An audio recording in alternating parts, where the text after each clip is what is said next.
저희가 살펴보았던 이 복음 말씀을 중심으로 복음의 스피커라는 제목의 말씀을 나누도록 하겠습니다. 여러분, 많은 사람들은 자신의 인생에 자신이 주체적으로 어떠한 일에 대해서 결단하고 선택하고 산다고 생각하지만, 성경에서는 예수 그리스도를 자신의 인격적으로 자신의 왕의 자리에 모시지 않는 모든 사람들은 자신의 마음대로 자신의 그 마음 안에 왕자의 죄가 왕의 자리에 있어서 이 세상 모든 가치에 묶여서 끌려간다고 기록되어 있습니다. 방금 저희가 살펴봤던 무언국을 통해서 우리 인간이 죄의 노예가 되어서 영원한 심판에 놓여서 그 사망의 강물에 떠내려가고 있는 우리 성도를 찾아오시고 건져주신 그 구원의 은혜를 저희가 표현하였습니다. 이처럼 우리 온 인류 가운데 최고의 소식이 있다면 영원한 사망 가운데에서 그 죄에서 건져주신 구원일 것입니다. 우리가 다 구원을 받았기 때문에 이렇게 하나님을 예배하러 이 자리에 나왔습니다. 그러면 하나님께서 이 천하와도 바꿀 수 없는 우리 구주 예수 그리스도를 십자가에 매다시면서까지 우리를 구원하신 이유가 무엇인가? 우리는 좀 진지하게 생각할 필요가 있습니다. 에베소서 1장 3절에는 사도 바울이 구원의 그 놀라운 영광을 맛보자 찬송함으로 터뜨립니다. 찬송하리로다. 하나님 곧 우리 주 예수 그리스도의 아버지께서 그리스도 안에서 하늘의 모든 신령한 복으로 우리에게 주시되 이는 그의 사랑하는 자 안에서 우리에게 거저 주시는 바 그의 은혜와 영광을 찬미하게 하려는 것이라. 그러니까 우리를 구원하신 이유와 목적이 있는데요, 모든 신령한 하늘의 복을 우리에게 주시고 그분의 영광을, 은혜를 찬양하는 자로 만드시기 위해서 우리를 구원하셨다는 것입니다. 여러분, 이 세상에서의 복은 무엇입니까? 부자 되는 것, 남들보다 더 많은 좋은 가치를 갖는 것, 성공하는 것, 우리 노래하시는 분들은 더 높은 극장에서 세계 최고의 무대에 서는 것, 평생 안정된 직업을 갖는 것. 이 세상에서 말하는 복은 성경에서 말하는 복과는 조금 차별이 있습니다. 예수님께서는 마태복음에서 산상수훈을 통해서 우리 신자가 갖는 진정한 복에 대해서 말씀해 주셨습니다. 예수님께서 말씀하시는 복은 무엇이냐? 심령이 가난한 자가 복이 있다. 애통하는 자가 복이 있다. 온유한 자, 의에 줄이고 긍휼을 베푸는 자, 마음이 청결한 자, 화평케 하는 자. 그것이 예수님께서 말씀하시는 진정한 신령한 복이라는 것입니다. 이 예수님께서 산상수훈에 말씀하신 그 진정한 복을 요약하면 빌립보서 2장 5절, 6절이 7절이 될 것입니다. 그리스도의 마음일 것입니다. 예수님께서 가지셨던 그 마음, 사도 바울은 너희 안에 이 마음을 품으라. 곧 그리스도 예수의 마음이니 그는 근본 하나님의 본체시나 하나님과 동등됨을 취할 것으로 여기지 아니하시고 오히려 자기를 비워 종의 형체를 가져 사람과 같게 되었고 사람의 모양으로 나타나셨음에 자기를 낮추시고 죽기까지 복종하셨으니 곧 십자가에 죽으십니다. 그러니까 우리가 구원을 받은 신령한 복의 진정한 내용이 있다면 내가 주인된 죄악된 자아가 죽고 내 안에 사시는 생명 대신 예수로 살아가는 것이 신령한 복, 이 세상 구원받지 않는 사람은 감지할 수 없는 그런 놀라운 축복이라는 것입니다. 우리가 이러한 신령한 복, 구원을 받은 다음에는 이제 나의 기쁨과 나의 욕망과 나의 성공으로만 살던 삶에서 이제는 돌이켜서 내 주변에 죽어가고 있는 수많은 영혼들을 향해서 예수 그리스도의 마음으로 같이 아파하며 이 예수 생명을 전하는 복음의 스피커의 삶을 우리가 살게 되어 있는 것입니다. 사랑하는 성도 여러분, 오늘 이 짧은 은혜교회 우리 성도님들과 함께 나누는 예배를 통해서 예수 그리스도의 십자가 사건이 정말 지금 현재 나와 어떠한 관계가 있고 예수로 죽고 내 죄악된 자아가 죽고 예수로 사는 삶이 무엇인지를 깊이 있게 누리는 시간이 되기를 소망합니다. 오늘 본문에는 복음의 스피커로 부름받은 호세아 선지자가 자기가 하늘로부터 신령한 복을 받은 자로서 지금 예수님을 믿는다는 것이 무엇인가, 기독교가 정말 무엇인가라는 그 본질을 말씀해 주고 있습니다. 오늘 2절 말씀입니다. 우리 함께 읽어보도록 하겠습니다. 시작. 여호와께서 처음 호세아에게 말씀하실 때 여호와께서 호세아에게 이르시되 너는 가서 음란한 여자를 맞이하여 음란한 자식들을 낳아라. 이 나라가 여호와를 떠나 크게 음란함이라 하시니. 하나님이 왜 이렇게 혹독한 저주와 같은 명령을 하셨을까? 여러분, 하나님께서 이러한 말씀을 하셨다라면, 여러분들에게 이러한 명령을 하나님께서 하셨다라면, 저한테 그러한 명령을 하셨다면 어떻게 우리가 반응하시겠습니까? 이것은 결혼입니다. 결혼은 그 상대와 일생 평순간을 같이 함께하는 것 아닙니까? 그런데 이게 어떻게 정상적인 결혼이 되겠습니까? 그런데 하나님께서는 이렇게 말씀하시는 이유가 뭐냐면 북이스라엘에 썩어 문드러져가는 영적인 상태를 보여주듯이 너는 음란한 여자를 찾아가 그 여인과 음란한 자녀를 낳으라고 말씀하신 것입니다. 왜 나라가 음란한데 호세아 선지자가 이러한 고통을 받아야 합니까? 왜 이 시대가 음란한데 호세아 선지자가 이렇게 부정한 가정을 만들어서 음란한 아이를 출산해야 합니까? 이것은 이 시대의 아픔을 그 선지자가 자신의 삶으로, 단순히 복음의 스피커로 복음을 전하는 자로 우리가 살아간다는 것은 입으로만 전하는 것이 아니라 삶으로 살아내야 된다는 것을 보여주는 것입니다. 복음은 단순히 입으로 전해지는 것이 아니라 내가 주어진 삶의 영역에서 나의 삶으로, 나의 전 인격으로 흘러간다는 것을 보여주고 있는 것입니다. 하나님이 다른 사람도 아니고 특별히 선지자를 불러서 이런 명령을 합니까? 지금 시대로 따지면 목회자가 될 수 있겠습니까? 레위기나 제사장, 선지자, 레위기 21장 7절에 보면 이런 음란한 여자와 결혼해서는 안 됩니다. 그리고 호세아 선지자의 인생을 한번 생각해 보십시오. 하나님이 얼마나 급하셨으면 이렇게 무리수를 두시면서까지 이러한 혹독한 명령을 하시는 이유가 단 한 가지가 있습니다. 하나님께서 여전히 그 이스라엘 백성을 사랑하고 계신다는 것을 보여주고 있는 것입니다. 호세아의 인생을 희생해서라도 그의 인생이 사람들 앞에서 조롱거리가 된다 할지라도 하나님께서 자기의 백성을 그토록 사랑하신다는 것을 보여주고 있는 것입니다. 오늘 호세아 선지자는 그 하나님의 마음을 알고 그분의 말씀 앞에 자신의 인생의 기쁨, 소망, 꿈 다 걸어버립니다. 인생을 다 올인해버립니다. 여러분, 여기에서 우리 크리스찬의 믿음이 무엇인지를 우리가 발견하게 됩니다. 믿음은 관념이 아닙니다. 지적인 그냥 동의가 아닙니다. 내 기분에 맞으면 순종하고 내 기분에 안 맞으면 핑계대는 것이 아닙니다. 믿음이란 자신의 인생 전체를 그리스도께 올인하는 것이 믿음인 것입니다. 여러분, 많은 크리스찬들 가운데 이 기독교의 핵심인 믿음에 대해서 너무나 쉽게 생각합니다. 로마서 10장 10절에 보면 우리가 이런 구절들 많이 접했을 것입니다. 사람이 마음으로 믿어 의에 이르고 입으로 시인하여 구원에 이르니라. 누구든지 주의 이름을 부르는 자는 구원을 얻으리라. 이렇게 이런 말씀들 한 구절만 이렇게 가져와서 지금 예수 믿으면 천국 갈 수 있다. 그냥 마음으로 믿고 입으로 시인해라. 너가 지금 삶이 어떠한 삶인지 모르겠지만 그냥 기독교라는 곳에 와서 마음으로 믿고 입으로 시인하면 이 성경 구절에 따르면 당신은 구원받을 수 있다. 그래서 짧게 복음을 전하고 영적 기도를 따라가면 당신은 구원받은 사람입니다라고 말해줍니다. 그러나 여러분, 지금 이 로마서 10장 10절에 기록되어 있는 그 시대와 배경을 지금 21세기로 똑같이 적용하면 안 되는 것입니다. 완전히 다른 것입니다.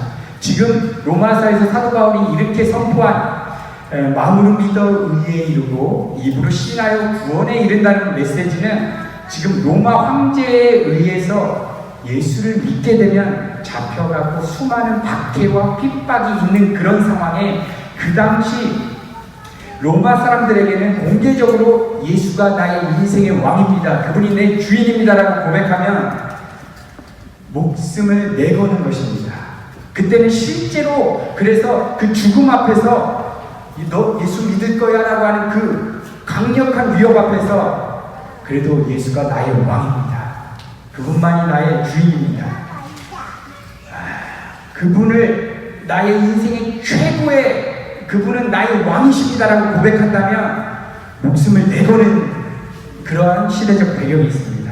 그런데 이 말씀을 지금 현대적으로 갖고 와서 너무나 가볍게 옆에 있는 친구들에게 이런 본질적인 의미가 빠지고 그냥 예수 믿으면 다 천국에 갈 것이다라는 이런 가벼운 메시지로 정말 크리스찬다운 삶의 변화가 없는 우리 그리스도인들이 많이 있는 걸로 우리가 생각이 듭니다. 그럼 바울이 말하는 신자의 믿음의 본질은 무엇인가? 너 인생을 다 걸어야 된다. 너의 목숨, 너의 생명 다 걸어야 된다. 예수께 인생 전체를 올인하라는 것입니다. 왜 그렇습니까? 우리가 예수님을 믿는다는 것은 내 인생의 주인으로 믿는 것입니다. 왕으로 믿는 것입니다. 그러니까 주인은 내 삶 전체, 나의 몸, 생각, 마음 모든 것을 지배하는 분이 주인입니다. 이 시대 때 우리의 신앙의 선배들, 우리가 수많은 성경에 보시면 우리의 신앙의 선배들이 가졌던 믿음이 바로 이러한 동일한 믿음이었습니다. 괴물과 같은 네로 황제, 짐승과 같은 도미티안 황제, 그들이 그리스도인들을 잡아와서 요구한 것이 단 한 가지가 있습니다. 너 예수를 부인하고 나 도미티안을 왕이라고 지금 한 번만 시인해. 그러면 너는 살 수 있어. 이때 한 번만 타협하고 예수는 난 잘 모릅니다. 내 인생의 왕은 도미티안입니다 라고 했으면 그 순간 살 수 있었습니다. 그런데 우리의 신앙의 선배들은 이 세상 최고의 권력 앞에서도 목숨을 걸고 그 떨리는 심정을 가지고 하나님 앞에 고백하는 것입니다. 하나님, 제가 지금 죽음의 위기에 있습니다. 예수님만 부인하면 내가 살 것 같습니다. 그런데 하나님 기억하십시오. 이런 짐승과 같은 이 세상 황제들이 내 부모를 죽이고 날 튀겨 죽이고 이 세상의 조롱거리가 된다고 해도 내 입에서는 하나님 이 말 못했습니다. 내 온 마음과 내 입과 내 삶이 우리 구주 예수 그리스도라고 칭호받기에 합당하신 분은 단 한 분이십니다. 그분이 나의 주님, 우리 구주 예수 그리스도입니다. 우리 신앙의 선배들이 이러한 고백을 한 것입니다. 이것이 믿음이라는 것입니다. 믿음. 여러분, 그러면 이런 믿음을 우리의 의지적인 결단이나 우리의 확신이나 이런 것으로 가질 수가 없는 것입니다. 그래서 고린도전서 13장 2절에 보시면 사도 바울이 아무도 성령이 없으면 예수를 주라 시인할 수 없다는 것입니다. 그러니까 우리가 예수를 믿었다는 것은 내가 의지적인 어떠한 순간에 결단한 것이 아니라 성령께서 우리의 내면을 뒤집어 놓으셨고 우리로 하여금 결단하게 하시고 믿게 하셨다는 것입니다. 그래서 에베소서의 말씀을 보면 믿음이라는 것은 하나님의 은혜의 선물로 주어진다고 기록하고 있는 것입니다. 이렇게 오늘 호세아 선지자가 음란한 여자와 결혼하라고 하는 이 어마어마한 말씀에 순종할 수 있었던 것은 무엇입니까? 이 시대에 죽어가는 영혼을 향한 그 하나님의 마음이 그의 심령 깊은 곳 가운데 임했기 때문입니다. 은혜가 먼저 왔기 때문입니다. 호세아의 선지자의 믿음이 대단한 것이 아니라 호세아 선지자의 내면을 뒤집어 놓으신 그 하나님이 이 시대를 사랑하는 그분의 뜨거운 사랑이 그의 마음을 감화한 것입니다. 여러분, 예수님을 믿는다는 것은 그분이 하시는 모든 것을 순종하는 삶입니다. 아브라함처럼 자녀 이삭을 바치라. 그러면 하나님이 말씀하신 모든 것이 기독교에서 말하는 선입니다. 호세아 선지자가 그 하나님의 마음이 임하자 음란한 여자랑 결혼해라. 이 세상 사람들이 보면 미친 일일 것입니다. 근데 호세아 선지자, 하나님이 말씀하시면 음란한 여자랑 결혼하는 것은 선이다. 내 머리로 이해되지 않지만 그분은 선하시다 하는 그런 믿음이 주어진 것입니다. 이렇게 말도 안 되는 하나님의 말씀에 순종할 수 있는 이 믿음이 무엇이냐면 구원받은 자에게 주어지는 신령한 복의 내용이라는 것입니다. 여러분, 호세아라는 이름의 뜻은 여호와는 구원이시다는 뜻입니다. 호세아의 하나님을 향한 그 절대적인 순종을 통해서 죄에 장악된 하나님의 백성들을 그분의 은혜와 사랑으로 구원하실 그 메시아, 죄 있는 육신을 죄 있는 모양의 육신을 입으시고 이 땅에 오셔서 십자가에 죽기까지 순종하신 예수 그리스도를 호세아의 전 인생의 삶을 통해서 예표적으로 구약에서 보여주신 것입니다. 그는 하나님을 인생의 주인에 모신 자로서 자신에게 하나님이 말씀하신 그 명령에 이건 좋은 거다 나쁜 거다 판단 자체를 깨버렸습니다.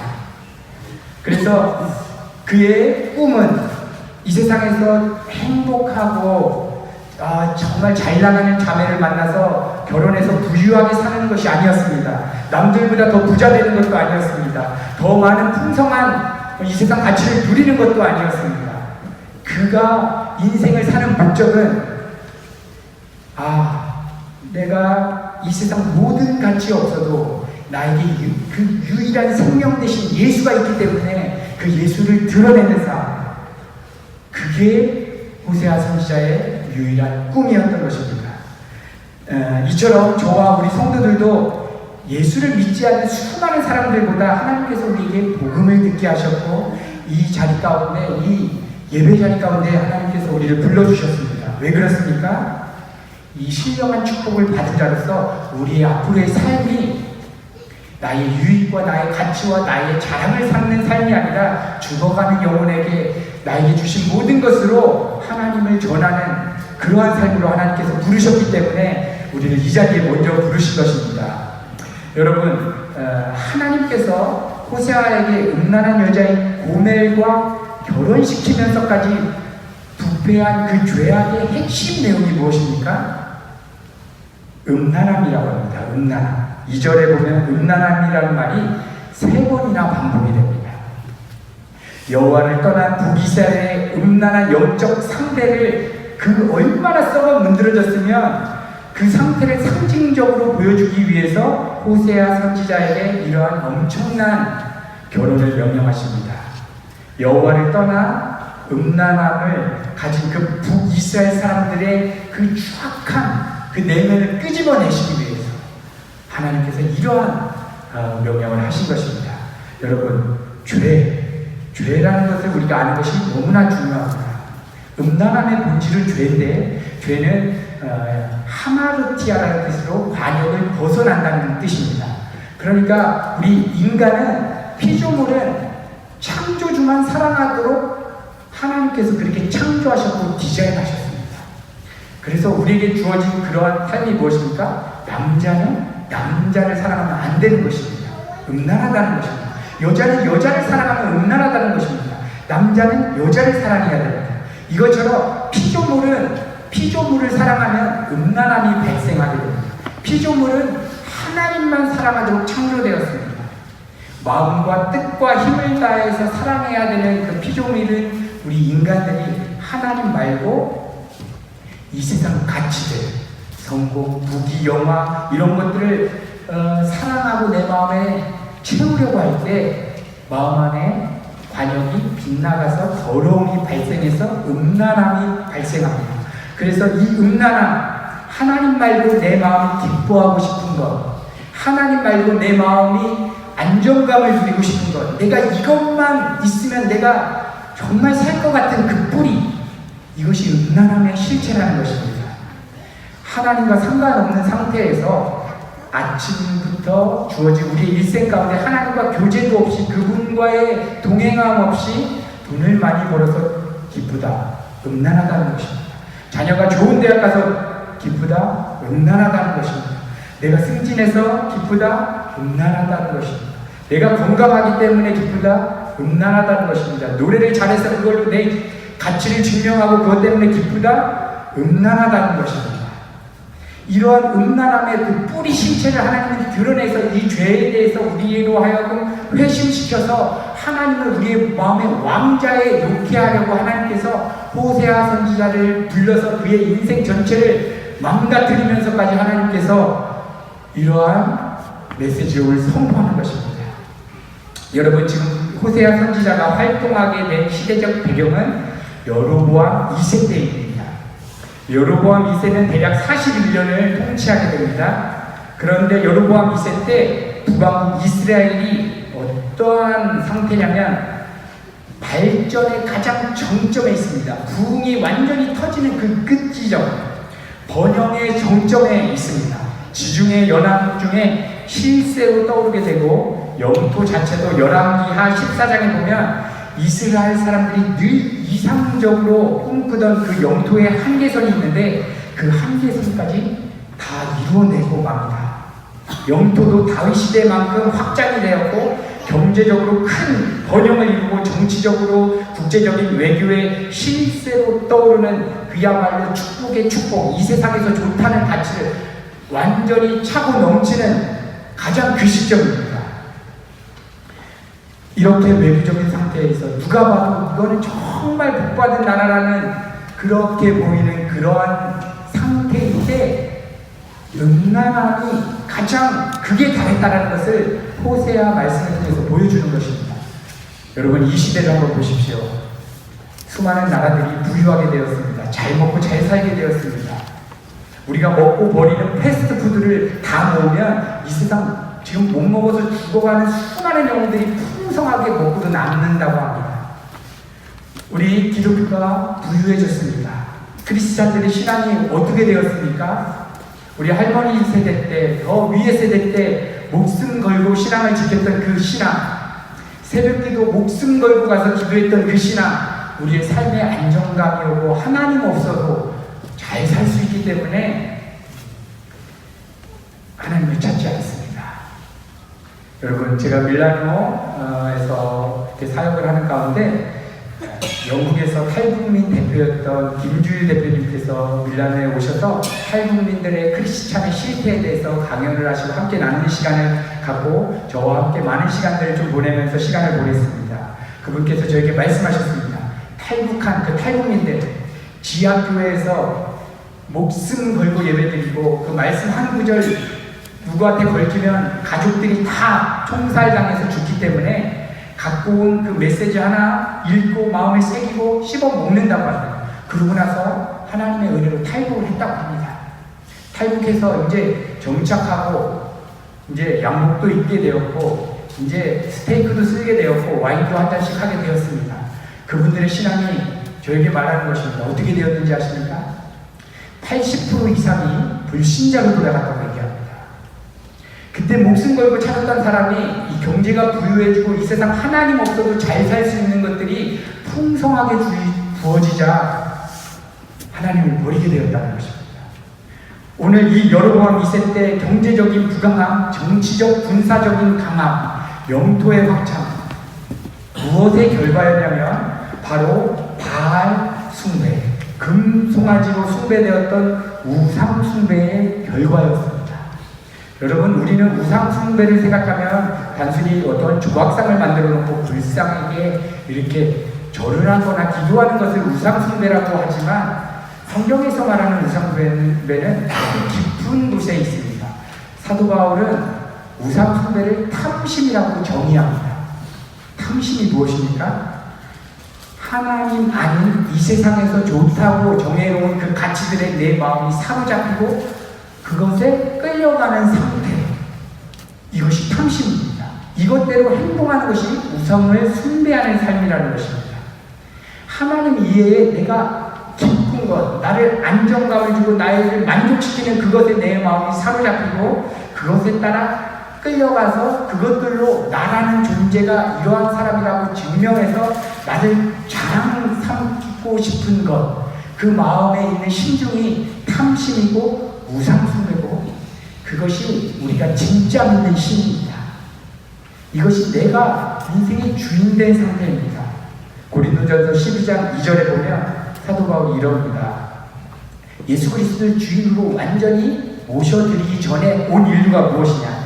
너희도 알거니와 너희가 이방인으로 있었을 때에 말 못하는 우상에게 끄는 대로 끌려갔다.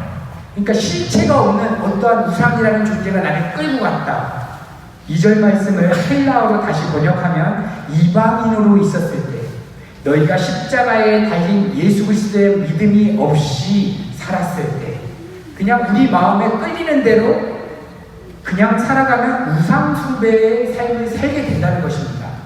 여러분, 죄는 우리 우리의 영혼 안에 어떠한 경향성으로 존재합니다. 죄는 카톨릭에서는 우리 몸에 있다고 생각해서 어떻게 고해를 하고 자유해서 자기가 금욕적인 생활하는 이 죄의 문제를 해결할 수 있다고 생각했습니다. 그러나 우리 개신교는 죄가 몸에 있는 것이 아니라 우리 영혼 안에 나는 아닌데 어떠한 성향으로 존재해서 경향성이라는 것은 물이 한 방향으로 그냥 자연스럽게 흐르는 것입니다.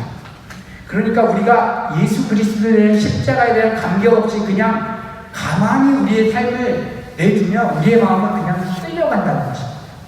내 마음에 하나님의 자리에 이 세상 가치에 마음이 묶이고 그것에 따라 끌려가는 삶이 우상숭배의 실체고, 이 상태에서 우리가 기독교에 나와서 하나님을 주여 주여 하면 예수님께서 말씀하신 나보고 주여 주여 하는 자마다 다 천국에 갈 것이 아니다라고 하신 말씀입니다. 이 상태가 무엇입니까? 이스라엘 백성이 차라리 하나님을 버리고 바알을 숭배하면 하나님이 오히려 이해했을 것입니다. 아, 넌 나를 거부하는구나. 그런데 하나님도 믿는다고 하는 것입니다. 마음에는 이 세상 가치에 완전히 장악된 상태에서 하나님 앞에 가서 그거를 해결해 달라고 하는 것입니다. 마치 결혼한 부부가 있습니다. 남편이 우리 사랑하는 와이프에게 다른 여자를 데리고 와서 나 이 여자를 사랑할 수 있게 해달라고 하는 모습이라는 것입니다. 이게 우상숭배의 실체인 것입니다.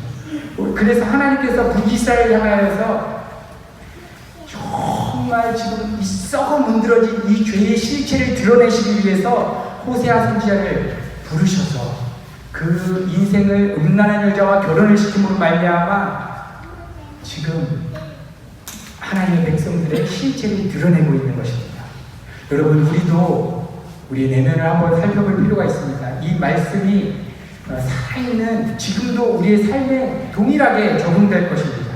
내 마음 안에 정말 나를 기쁘게 하는 것, 나를 숨쉬게 하는 것, 나를 만족하게 하는 대상이 무엇인가? 그 존재가 우리의 마음에 있다면 그것은 나의 우상이고 내가 진짜 믿는 신입니다. 이때 우리가 하나님의 이름을 부르면 하나님은 우리로 하여금 조롱받게 됩니다. 그리고 음란한 여자를 데려다가 호세아 선지자한테 결혼시킬 만큼 이 영적인 상태를 겨우 표현할 만큼 음란함과 우상 상태가 지금 이 시대 때도 이렇게 만연했고 지금 이 시대도 동일한 것 같습니다. 오늘 이 예배 가운데 우리가 다른 교회를 생각하지 마시고 지금 나 자신에게만 이 말씀을 적용해서 한번 내면 안에 진지하게 한번 질문해 보셨으면 좋겠습니다. 내 마음의 왕자에 지금 누가 있는가? 정말 내 인생에 하나님의 임재가 정말 실제인가? 하나님이 내 삶 가운데 동행하심이 있는가? 지금 이 예배 가운데 나왔지만 이 말씀을 치고 들어왔을 때 내 마음의 왕자에 하나님이 아닌데도 불구하고 내 정서를 찍고 싶은 마음이 없다면 그것은 하나님이 안 계시다는 확실한 증거인 것입니다. 주님의 임재가 없다면 우리 인생은 헛된 것입니다. 만약 우리의 마음의 왕자에 주님이 계시지 않다라고 지금 성령께서 깨닫게 하신다면 오늘 이 예배 때 짧은 시간이지만 성령 하나님을 의지해서 주님, 내 주님의 임재를 경험하고 싶습니다. 다시금 주님 앞에 돌아가고 싶습니다라고 우리가 매달려야 합니다. 여러분, 반드시 하나님의 은혜 구할 때 하나님 반드시 응답하십니다. 근데 진지하게 우리의 내면을 살펴보면서 하나님, 내가 주님 앞에 돌아가고 싶습니다.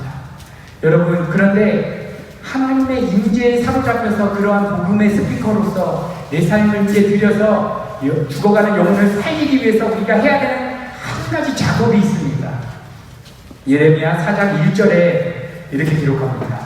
여호와께서 가라사대 이스라엘아 내게 돌아오려거든 내게로 돌아오라. 내가 만일 나의 목전에서 가증한 것을 버리고 마음이 요동치 아니하면, 여기서 가증한 것을 버리라는 것은 내 마음의 우상의 자리에 있는 그 실체를 뿌리채 뽑아서 십자가에 매달아야지만 하나님의 임재를 그때 비로소 경험할 수 있다는 것입니다. 나를 정말 나되게 하는 가정, 직장, 사업, 내가 꿈꾸는 미래, 이게 내 마음의 왕좌에 있다면 오늘 예배 때 뿌리채 뿜는 것입니다. 여러분, 예배는 예수 그리스도의 십자가를 지금 현재적으로 경험하는 것입니다. 여러분, 구약에서 예배 때는 성전 안에서 예배를 드렸습니다. 법궤가 있듯이 마음에 하나님의 이름만이 들어와 계셔야 함을 성전에 들어가서 기억합니다. 온 회중들이, 이스라엘 백성들이 기억합니다. 근데 내 마음에 하나님 말고 가정, 사업, 미래의 성공, 이 세상 가치가 들어갔음을 말씀 가운데 깨닫게 됩니다. 그때 곧바로 번제단에서 죽어가는 그 흠도 없고 점도 없는 그 짐승이 타죽는 그것을 보면서 내 마음에 있는 우상이 타죽는 거구나 하면서 하나님 앞에 그 참회자의 마음으로 예배를 드립니다. 여러분, 우리의 예배도 동일합니다. 예수 그리스도께서 우리의 죄 때문에 죽어주셨습니다. 이거는 그냥 2000년 전에 일어난 어떤 스토리가 아닙니다. 지금 현재적으로 내 마음 안에, 우리의 심령 안에, 내 마음에 있는 왕에 있는 자리가, 이것들 내가 죽고 싶어 하는 마음이 지금 생겨야 하는 것입니다. 2000년 전에 일어난 십자가는 영원성이 있습니다. 웃기지가 않습니다.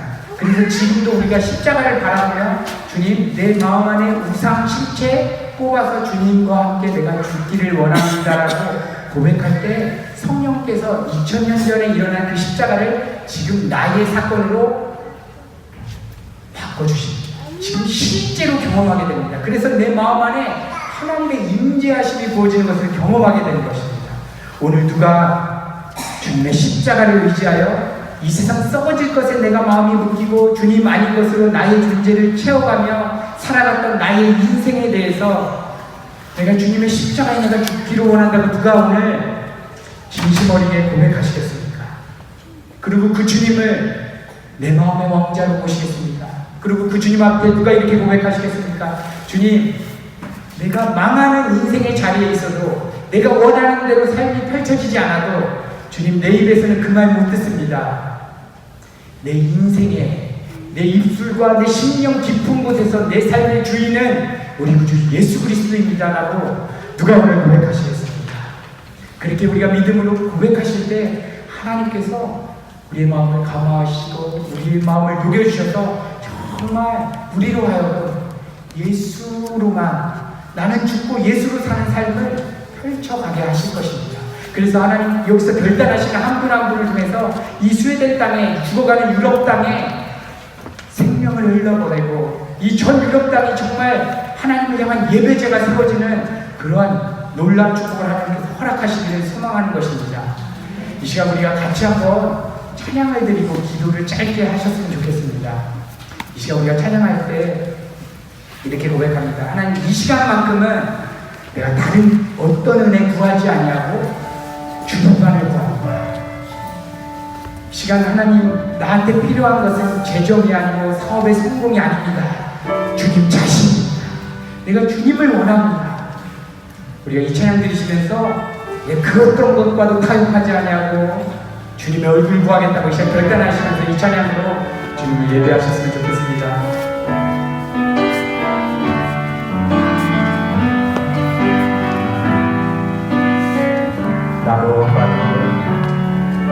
나 무엇과도 주님을 바꾸지 않으리.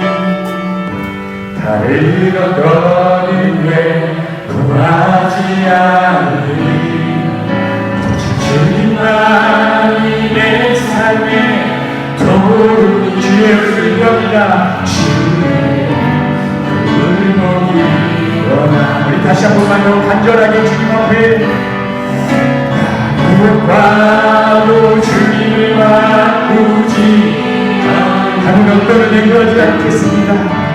다른 어떤 은혜 구하지 않으리. 주님만이 내 삶의 도움이시니 주의 물물이 주님 사랑합니다. 주님 사랑해요.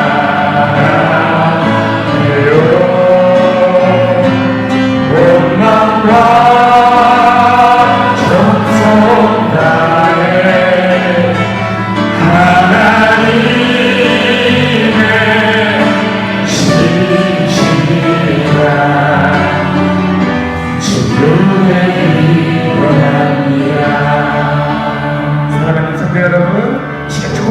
내주시고요. 목소리를 들어서 주님, 우리의 신앙은 영원한 생명을 걸고 하는 신앙입니다. 여태까지 내가 정말 예수 그리스도를 정말 내 마음의 왕의 자리에 인격적으로 내가 모시지 못했다라고 성령께서 깨닫게 하신다라면 이 시간 주님의 십자가를 의지하시면 하나님께서 반드시 은혜 주실 것입니다. 주님이 우리를 기다리고 계십니다.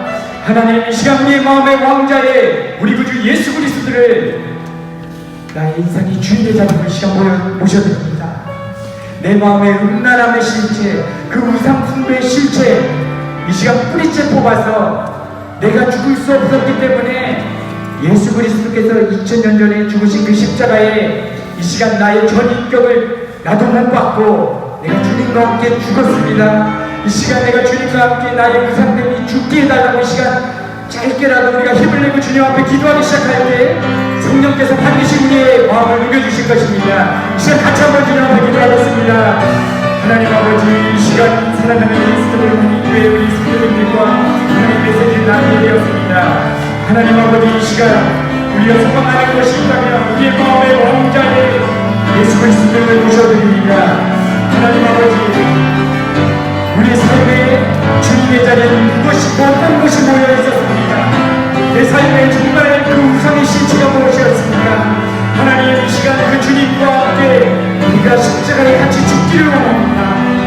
주님, 주의 은혜를 이 시간 의지하며 기도하는 한 분 한 분에게 성령 하나님 이 시간 역사하여 주셔서 우리 인생의 왕의 자리에 주님이 이 시간 임재하여 주시옵소서. 우리 삶의 주님이 실제로 우리 삶을 다스려 주시옵소서. 주님의 우리 인생을 통해서 죽어가는 영혼의 선생님의 복음의 승리 걸어오리를 사용하여 주시옵소서. 그렇게 고백하는 한 분 한 분의 인생을 통해서 주님 역사하여 주시고 놀랍게 우리의 삶을 변화시켜 주시고 다스려 주시기를 소망합니다. 사랑하는 하나님, 우리가 주님을 사랑합니다. 하나님, 우리가 무엇이간데 하나밖에 없는 독생자 우리 구주 예수 그리스도를 십자가에 다시고 갈기갈기 찢겨 죽이시면서까지 우리를 사랑하셨습니다.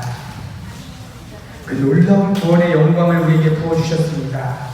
하나님, 그런데 우리가 평생치의 일상의 삶을 살아보면 하나님 십자가는 온데간데 없고 하나님, 우리 세상의 모든 가치에 취해서 음란한 상태로, 영적인 음란한 상태로 우리가 살아갔던 삶은 아닌지 이 시간 말씀 가운데 우리 내면을 살펴봅니다.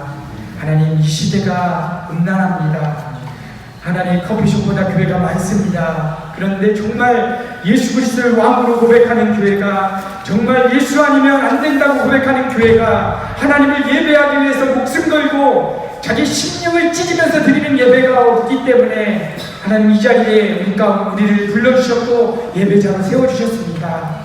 하나님, 이 시간 우리가 소망하는 것이 있다면 주님의 십자가를 바라보며 우리의 여태까지의 죄악된 삶, 우상 숭배하던 삶, 주님과 함께 이 시간 죽기로 우리가 결단합니다. 하나님, 내 삶에 망한 자리에 있을지라도 하나님 그 길 가기로 결단합니다.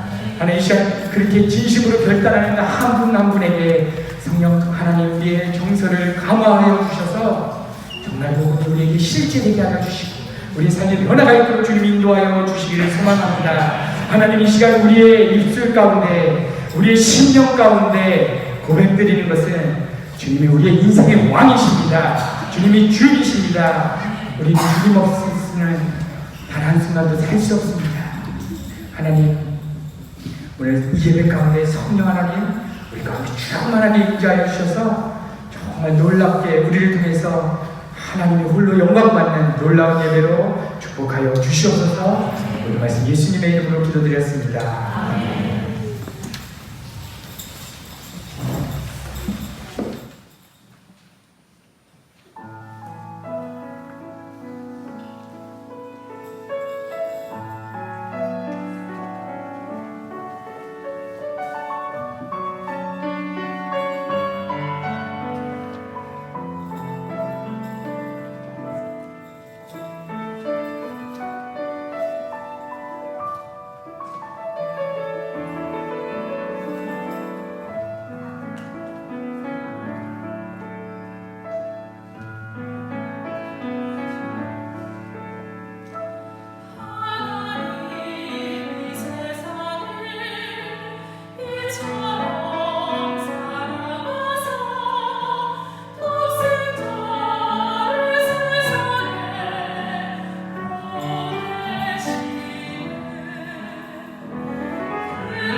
영광